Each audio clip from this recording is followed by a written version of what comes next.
Welcome to this edition of Road Trippin. Allie, Clifton, Channing Frye, Just Channing, and Richard Jefferson. We're going to pick up where we left off yesterday. We're going to dive into that of Khris Middleton and how the injury here to start the season affects how you view the Bucks here to start the season, guys. He's an all-star. And if you notice, when he doesn't play, they don't do very well. It's also October 5th. Like, he's one of their one guys who can create his own shot. Like, when things get bogged down, you throw it to Khris, and he has a mid-range. You got to play all three levels. Giannis plays at the rim. Dame can play the three ball, right? Or the team, Brook Lopez, him, Bobby Portis. But you need somebody who's going to play that mid-range level. If you got those three things, you're going to be great. And when they won, they played all three great. Now, Khris doesn't play. You get a lot smaller, and you're asking other people to step up and give you 20 a game. That I don't know if they can. I don't know if they got another dude who can give them 20 a game like that. No, they don't. Khris Middleton is nice. So what did they say? Because he's a metronome. Yeah, but what did they? So what's the status on his knee? He has yet to play he hasn't 5 done on 5 yet. Well, okay, but I'm saying, is he still on track for his rehab, or is he behind? Running in the right direction, making progress. But that's what I'm saying. He's running in the right direction. Okay, was he supposed to have been ready? That's what I'm asking. You're saying his knee, and I'm like, if he had surgery 2 months ago and he's on track to be kind of starting like early training camp, that's the part that that's what I'm saying. When did he hurt his knee? Huh? You'll need to call Adrian Griffin for that. Okay. Yeah. Whoa. We don't know any kind of information. Okay, well, before you start referencing, man, get your facts right, ho. I'm just reading the facts that Adrian Griffin gave us. I'm talking to Channing. I'm not talking to you, Channing. It's the same thing. When did the same thing. Khris Middleton hurt his knee? He had surgery in June. Oh. He had surgery in June. He's not back to playing 5-on-5 just yet. It sounds like they're going to take it slow with him to not have any kind of setbacks. Which, I think it's October 5th. You just traded for Damian Lillard. I don't think it puts any kind of urgency or rush, right? Here in the month of October. We talk about that all the time. Like, you're not winning championships right now. So I guess that was my question. When it's all said and done, you imagine Khris Middleton is going to be healthy. Yeah. Or do you not? Probably. Anytime teams kind of keeps things close to their chest, right? Like, it's always seems worse than what it is. You know what I'm saying? Like, for me, I hope it's not worse than what it is. And I hope, like, if it was really just a thing saying, hey, this is his rehab, we expect him whenever in the next couple months, right? That's different than going, well, he is where he's supposed to be. That's, that's what they were telling us about Lonzo Ball. They were like, oh, his rehab's going great. Now it's not. Okay, but now this looks good. So for me, I'm just like, as important as this season is for not only Dame, but for Giannis, like, Khris Middleton is that piece that brings it all together.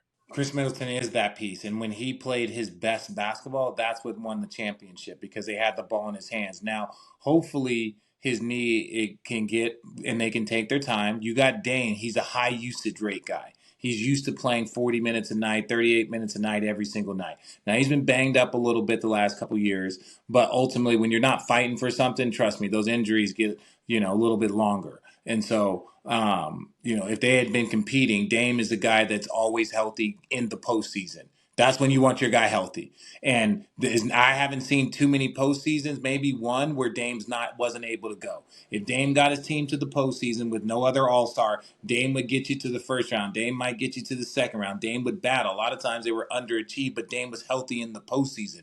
That's been a lot of issues for Paul George. That's been a lot of issues for Kawhi Leonard. That's been a lot of issues for different guys, right? I don't want to say Anthony Davis, but he was injured the year after they won the championship and just banged up. So Dame Lillard is typically healthy in the postseason. So like that part, if he can get his usage rate there, maybe that takes some pressure off of Khris Middleton over the course of the season. He's not asked to do as much. And now he can play at a level of 18, 19 points a game versus trying to get him to 20, 21. That's a big difference right there. That's, 3-4 minutes less on the court. That's having the ball in your hands 7, 8, 9 times less right? And so now you have more starch on defense. You have more starch when you do get the ball because you're not forced to create. He's going to get some stuff from Dame. He's going to get some open shots from Giannis. He gets to eat and live and then pick his spots. That's where bringing in another high usage guy can help everyone out. To put a bow on it, we got time on our side. Griffin said, we're just being smart. He's been working diligently to get back. That's the plan. We've got time on our side. I also think they have right. good rookies that can be in there. I'm with Deion Sanders. Truth or trash? I'd rather watch the BET Awards than watch a Sixers and Nuggets game where Joel Embiid ducks and sits out against Joker again. 1,000%. We might want to watch that bullshit. Yo, now look, Ramona Shelburne, that's my girl. That's the homie. So Ramona, big, she's like, oh, that was always planned rest. I was talking to people in the 76ers, and I'm like, well, I'm sorry. And they had a back-to-back. It was a weird spot in the schedule because they were fighting, and it was towards the end of the season. But I am sorry. I'm sorry. There's no scenario. You have to play in that game. You have to. Yeah. You have to. Don't tell me that it was planned rest. So you're telling me you were planning a rest against that matchup? You were planning a rest 2 weeks again in that matchup? It was planned rest and blah, blah, blah. And he did have to go a bunch of minutes in that back-to-back. I think they had a back-to-back in Phoenix the night before. Sorry, sit that game. Right? Or figure something, but don't plan rest against the MVP matchup. Like, I'm sorry. There's no legend in this game. There's no high-level person. There's no veteran in this game that respects that move. We're not saying that he was ducking him. Joel Embiid balled out in Philly. Now you got to go ball out there. If he would have whooped his tail in Philly, or if he would have played well in Philly, the MVP race would have been over. So you can say this planned rest, but what would Magic think about that? What would Michael think about that? What would Bill Russell think about that? What would Kareem think about that? Don't look at us. Don't look at, okay, though these guys. Go look at what they would say about missing that matchup in the latter third of the season. They would call it exactly what Deion Sanders is calling it. Yeah. I don't want to do it. You wait for that, right? Richard basically said it all. So, like, Joel Embiid is the dude, which I appreciate as a media member. He trolls a big man. You could troll Andre Drummond and DeAndre Ayton and Gobert all you want, but all of a sudden MVP comes in town and you got to take a little nappy? Nah, homie. Mm-mm. Listen, don't bark through the fence. Yeah. Bark when you're in the fields. Mm-hmm. That's what I want to see. This episode of Road Trippin' is brought to you by our friends at BetterHelp. Sometimes in life, we're faced with tough choices, and the path forward isn't always clear. Whether you're dealing with hard decisions around your career, relationships, or anything else, therapy can help you stay connected to what you really want as you navigate life, so you can move forward with confidence and excitement. For me, balancing, as you can imagine, my personal and professional life, it can be chaotic at times. So to have that one expert on hand to help me navigate the day-to-day challenges that may arise, it has been a total game changer. Speaking for myself, when it came to making a lifestyle change for my career and moving from the Midwest to the West Coast, having an expert therapist take the time to help me navigate all the emotions and hurdles I was about to embark on, I can honestly say I wouldn't have made it without their guidance, something that has continued to help me to this day. If you're thinking of getting that support you need through the form of therapy, then give BetterHelp a try. It's entirely online and it's designed to be convenient, flexible, and suited to your schedule. You'll start by filling out a brief questionnaire to get matched with a licensed therapist, and you can switch therapists at any time for no additional charge. So road trippers, let therapy be your map with BetterHelp. Visit betterhelp.com/roadtrippin today and get 10% off your first month. That's BetterHelp, HELP.com/roadtrippin. What do you guys think of Michael Malone and his take and thoughts now heading into the season on the Lakers? I already did on Twitter. I already did it on Twitter. I saw it. He said, I love it. Yeah. Hey guys, I'm gonna back it off a little bit, just because now it's new season and we got to play them 4 times. But it's been a fun tour, talking shit. They only have to play him 3 times. Yeah, look, the Denver Nuggets are still the better team. They're still the better team. I'm gonna be really honest. They're still the better team, but I think the gap has closed a little bit. So he's like, if that's what they're still focused on, really, would he still be focused on it if he was on the other side? Damn right he would. Dude, my thing, you love it. You won You beat the shit out of everybody. Talk your shit. Mm-hmm. That's what you get. Talk your shit. And he goes, well, it's a new year. We got to start all over. So and you've thought about that all month. You think about us all summer. Okay. But now I'm going to hype my team up. But I'm also going to say, it's a new year. Oh, boy. having said that, there's nothing wrong with Anthony Davis then saying that, correct? Damn right. On the desk at Media Day. He right. better say that. First of all, Yeah. okay. All right, here's the clip. Michael Malone was saying what he was saying. And while they can be like, oh, well, that was last year, or this, like, greatness and high-level players that are looking for a competitive advantage, they will remember that for the rest of their lives. Don't tell me about an off season. Don't tell me about that. Michael Malone's dad was with the Bad Boy Pistons and the Michael Jordan. These things go on for the rest of your life. The things that are imprinted in your head are forever. So what he said, LeBron, AD, the Lakers organization will remember it forever. Even if Mike Malone goes and coaches someplace else, that is forever embedded. So if he wants to minimize that, that's on him. But at the end of the day, he understands high-level competitiveness. And if Anthony Davis and LeBron James and the entire Laker nation doesn't take it as disrespect to the greatness of their 18 championships to their one, then they're all mistaken. Denver Nuggets fans, that's not how this works. You chirp, they listen. Now you can come back and whoop their ass again, and they got to deal with it. But understand, they're coming. They're going to be there. Oh, yeah. The Laker fans are going to be in your building every single time they play Denver. They are coming because that's what Laker Nation is about. Same with Celtic Nation. These fan bases, these teams are expecting to win every year. So he can minimize it, but that it's bullshit. I said what I said. Now I gave you locker room material. I gave you board material, and now all of a sudden the next year I want to walk it back. Come on now. That's like the coach that was talking trash, Colorado State. Is next year he gonna walk it back? No, it's always going to be personal now between Colorado and Colorado State. Always. Yeah. Forever. Apology, no apology. It will always be personal. So like Mike Malone can do that because he's a coach. But at the end of the day, Phil Jackson has chirped before. Like other coaches have chirped before. He's not the first coach, but make sure that your weapon is locked and loaded, right? That's all. Like he knows what he did, and fan bases don't forget shit. What? Fan bases don't forget shit. I said fan bases. Think about Andre Iguodala just said, "Hey, this is young team. I don't want to be here," and they still boo him in Memphis. And you're like, "Wait, why?" You're like, "For what?" Andre's well, he so didn't want to cool, be by here. the way.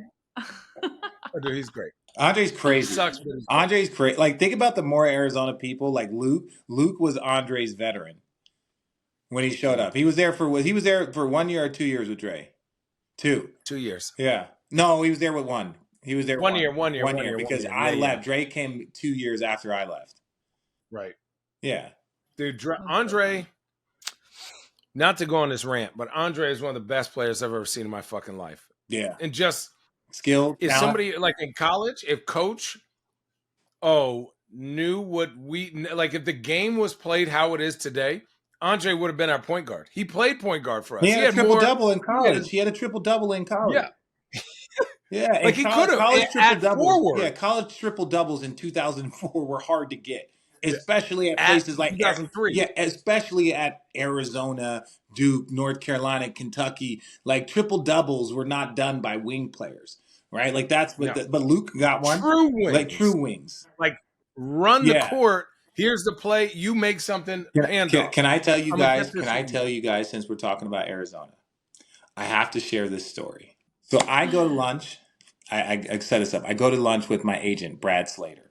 And he said I can say his name because he's telling me the story. He's an Arizona alum. He's an agent at WME. So I go to dinner with Brad. So we're talking about Arizona. And he's like, you know what, man? And he's like, I got a story for you. He goes, Jaden DeLaura, you know what I did? He's like, the school calls me and for like an NIL thing. And they're like, hey, can you send him to a quarterback camp? And he's like, awesome. I can help my alma mater. I can help my school. I can help this young kid. Heck yeah. So it's like pays $20,000 for him to go to this quarterback camp. And he goes, you know what, Rich? The kid gets benched in fucking week 2. My money's gone in week 2, Rich. Week 2, Rich. He goes, my money's fucking gone. He's like, all of a sudden, I'm like, how's the kid playing in training camp? You're checking in on him. And all of a sudden, it's like, all that money gone. NIL gone. And he's like, I'm not even mad at the kid, but I'm like, week 2? I put $20,000 in for this kid to go to quarterback camp, and he's gone. He's done. Two weeks, he's done. And I'm like, yo, That's man, please funny. tell this story. I was like, I'll leave out your name. He's like, please use my name. Dude, that sucks. Poor kid. No, it's not the yo, kid. It's like, it's more of like, from the standpoint is like people talking about all these NILs and stuff. And it's like, yo, some of the times you're doing it to help the kids. And you're like, the school called me. He goes, the school called me and said, we can't do it. But could you pay for like an NIL situation that pay for the kid to go to this bat? So him and I believe it was the CEO of Netflix. I forget his name in the story. They like teamed up and they helped contribute for this kid to go, which is awesome. That to me is a great use of dollars. Send him to go better his craft. If you better the craft, you're investing in the kid, you're investing in the alma mater, you're investing in your team. Beautiful use of money. But then to say week 2, he's benched. Oh man, that I'd be hot. I'd be hot in my investment. I'd be super hot. Listen, I'd be like this. Hey, I need you to get it together. Where my money at? Where my money at? I need you to get it together. No, but it's not. He's not mad at the week kid. 3, He's not directing it at the kid. He still views it 100% as a great investment. He's saying the school and the team benched the player that he just paid for to go to a $20,000 football camp. Dude, that's tough. Having said that, I mean, is he not performing? Well, then, why not pay $20,000 for him to go to that camp? Why I pay? That's why I look at my kids. Put it this pay way: for you to go to this camp and you kids come back in college, you can't dribble with your left hand. Most players, right, have leeway of having ups and down games. When you are a quarterback, you cannot have fucking up and down games because you are fucking it up for the other 10 people out there. Like, look at Daniel Jones, who was for the Giants, who was throwing that bitch everywhere. They should have benched his ass, but he just got that contract. But like, that's the quarterback cannot be high and low, right? You could have a couple, unless you're Patrick Mahomes, you could have some interceptions, but then you go win the game, right? That's high and lows. You can't be the downtrend because everyone goes, like, only one side of the ball scores. So if the person, the leader, isn't leading, he got to go until he gets his shit right. What would you do if your money was gone in 2 weeks? Oh, I'm talking to that motherfucker. I'm getting him a therapist. We got to get it right. You said I'm doubling down. I don't know about 20K. Oh, yeah. What? Yes. Hey, Tom Brady, how much to talk to him like you talked to Shador? How much? Call him and give him the pep talk. We need this right. We need him to get I've been right. watching the Pat McAfee show, and obviously Aaron Rodgers is on that weekly. Did you guys see that he's like planning to return this season? That's crazy. Did you see that his injury usually is 6 weeks to put a shoe on, and he was in a shoe in 13 days? Yeah, boy, on that ayahuasca. I know it. He putting it. Now again, that is wild. Like you know, in gambling, where you only talk about your wins. You know, in gambling, when you only talk about your wins. Like, look, I'm rooting for Aaron Rodgers, but I'm also not going to be a part of some like superhuman hype train, right? Of like, oh, Aaron Rodgers is going to go and see, these holistic people in the indigenous world in Canada to get like some holistic. You're going to be in the Amazon. It's like, bro, I believe in you. I want to see you. I'm not going to sit here and fucking pay attention to how like quickly you can put socks and shoes on and take one step. Like, I'm not gonna do it, bro. We didn't do it for Kevin Durant. We didn't do it for Klay Thompson. We didn't do it. You know what I'm saying? It's like, when he's ready, he's ready. Do I think he's going to be able to come back and play high-level football before the playoffs? First of all, I don't know if his team's going to be alive by then. I don't know if they're going to have the exact same coach, let alone for him to come back. Come on. I like the coach. I like the coach too, but I like the coach too. That but if all of a sudden is getting better. But if their quarterback if they lose 5 straight and they looking up and they 2-8, like, don't give me this Aaron Rodgers is coming back the same day in week 15 if they make it to the second round. That is not the coach's fault. It's not the coach's fault. I like the coach. Sometimes it's coaching. Sometimes it's coaching. I don't think it's coaching. All right, let's end this episode with a couple NBA grids. Ready? Yeah. Okay, here we go. Easy, medium, or hard? What would you like? Hard. Pause. Well, you guys haven't got the easy ones either. So, okay, we'll go hard. I wore jersey number 21 for the Bulls, Bucks, Suns, and Grizzlies. I have no idea. I was the 2005 Big East Player of the Year. Hint. I should know this. You should, because the hint is you. Kemba Walker. Hint. Channing Frye was an NBA teammate of his. Hakeem Warwick. Yes! Good job. Big stick.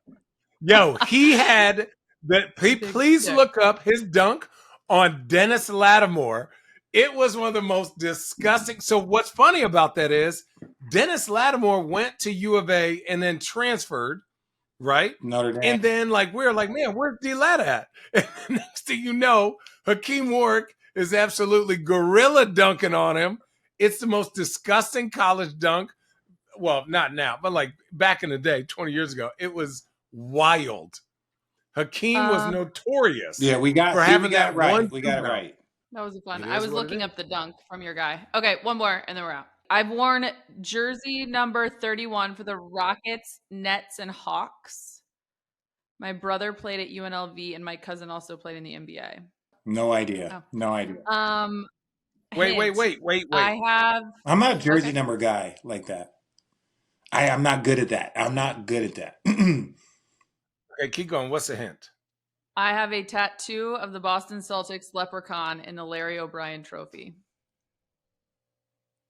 Jason Terry? No, that's what I was thinking. But I was like, I didn't know his brother played at UNLV. That's what I was Seriously? Yeah, good job, Jimmy. Yeah, it's Jason Terry. Yeah, when she said 31, I knew that was JT. But when you said Atlanta Nets and what did you say was the other one?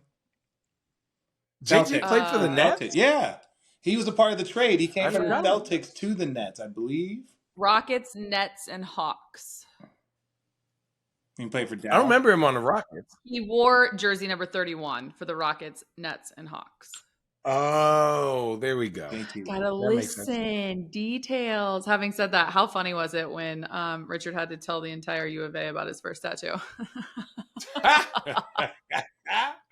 That tattoo is so weak, dog. That's just crazy. I didn't know that Mike Bibby was the reason why you got that. That dude is so cool, and I was only around him for 6 months. No, he's so cool. Mike is quiet. But this is the thing. Mike's not quiet if it's the 5 of us in a room. Mike will be annoying and messing with people like that. That's Mike. Like picking on Josh Pastner. That's Mike. But you put Mike in any sort of public setting, he wants nothing to do with a single soul. And so Mike had this whole thing. You should Google it. It's called Team Dime, where he had 10 of his boys, and they were always with them. Always. And I stopped. I almost had stopped hanging out with Mike, but I couldn't hang out with Mike because there was always 12 people around, so I was never hanging out with Mike.